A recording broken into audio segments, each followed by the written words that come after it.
Hi, this is Evan Preparis for OCR America, Day 4 here at Newbsanity in Binghamton, New York, and this is Mud Run Guide Takeover.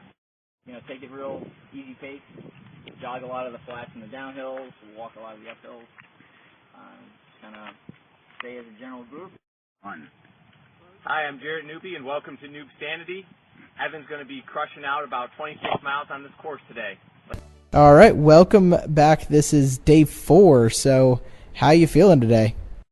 I'm feeling good. I feel today was a lot easier than some of the previous days, so it was a good it was a good break, a nice change of pace from some of the previous days. So I'm feeling good. My hands don't seem to be that much worse, and my feet seem fine, and my muscles feel good. Motivation's still high.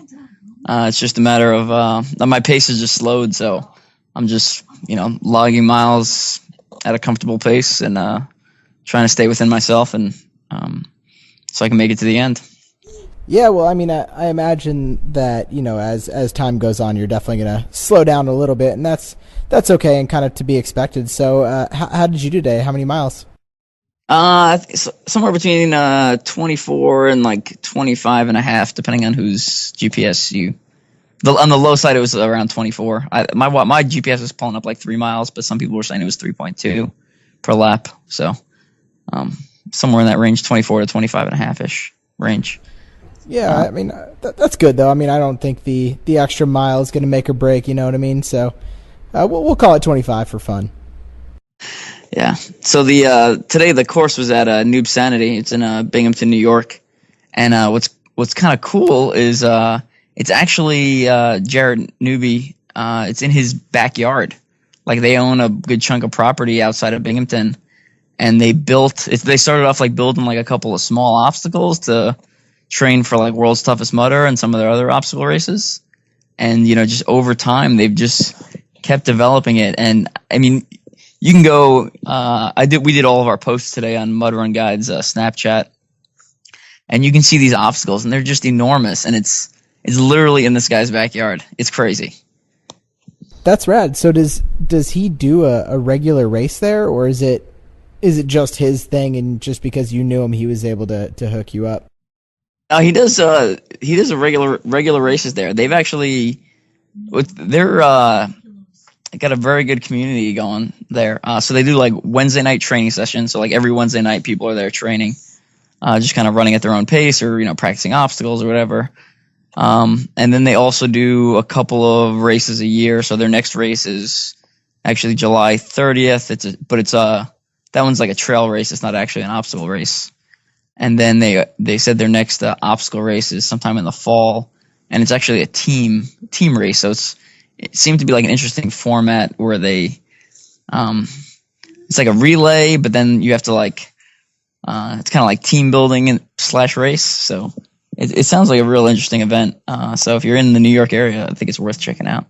Yeah, that's definitely a rad setup, and that's super cool that they have that for themselves too to train. So that's really cool. I'm glad to hear it worked out, and that's actually the venue you're running tomorrow as well, right? Yeah, so they have like essentially 2 courses in their property. So they have Mud Gauntlet, which is what I did today, very obstacle heavy, or 3 miles, 25, 26 obstacles, something like that. And then tomorrow I'm running Extreme Ravine, and that one's a little more natural obstacle based. So you'll be climbing over rocks and elevation changes. But he's also going to drag over a couple of the obstacles from the Mud Gauntlet course. So it won't just be natural obstacles tomorrow. They'll still be the regular series of obstacles. Just won't be as dense as most of the other days I've been doing. Just to make it not too easy on you, right? Right. Yeah. Like Greg's like, yeah. Let's go easy on her. No, they couldn't do that. They know that you've got 3 more days after this, and they just got to keep you going hard. So yeah, the Extreme Ravine is what we're got going on tomorrow. So yeah, I'm sure he won't make it too easy. But it was a great turnout today. We had like 20 people there. Dang, that's really good. I mean, it's 20 people on a what's today, Wednesday? that were able to take some time off work and get out and run with you, man. That's awesome. Yeah. So and there was essentially had a different person was running with me on almost every lap. We even had one of the people that was there, Percy, ran 7 laps, so one less than me. So it's like 21 miles barefoot.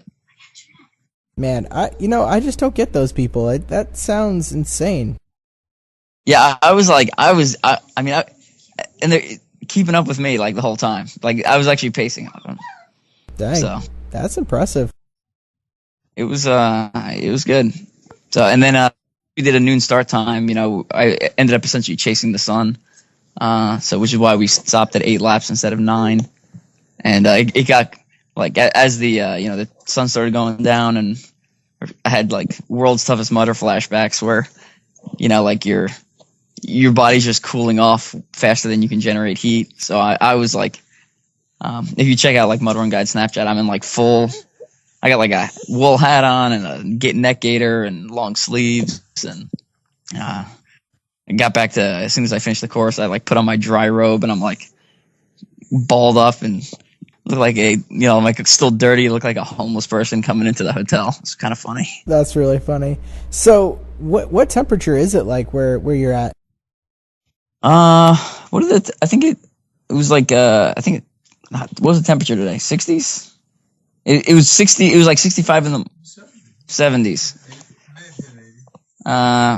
So I think like very early morning, I think it was like 65, and then it got up to like 80, mid 80s, and then back down to I think probably like low 70s.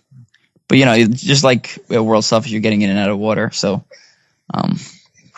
that cools you off faster, and then with the amount of training or running I've been doing, I feel like my body doesn't regulate heat as well. So man, I'll have to tell you though, I'm pretty jealous of your temperatures there, because for me to beat 80 degrees, I had to run at like 6 o'clock this morning. So I think it got up to 100 here today. That is awful. I do not miss those types of high temperatures. Yeah, but you know what? It's all right. We'll call it good training because there's a lot of good hills, and it's just going to get me more and more ready for other races that I'm sure I'll be out at. So yeah, that's very true. Very true. Cool. So your hands, you said, held up pretty good. Blisters on your feet doing pretty good. Yeah, I actually didn't even notice the one that I'd gotten yesterday. I didn't even notice it today. So I don't know if my body just blocked out that pain signal, or it's gone, or not an issue anymore. But I'm good to go. Didn't affect me at all. Nice. So this is probably a weird question, but are you like rocking the same pair of shoes every single day? Because I feel like that would just be awful in the morning, just putting on a nice wet pair of shoes, getting ready to go. No, it's the same brand and type of shoe. It's just a different pair. I have 3 different pairs of the same shoe, and I through every day. Okay, that makes sense. Because I was gonna say that would just be so miserable putting on the same pair every day. Like, oh god, this is gonna be a bad day.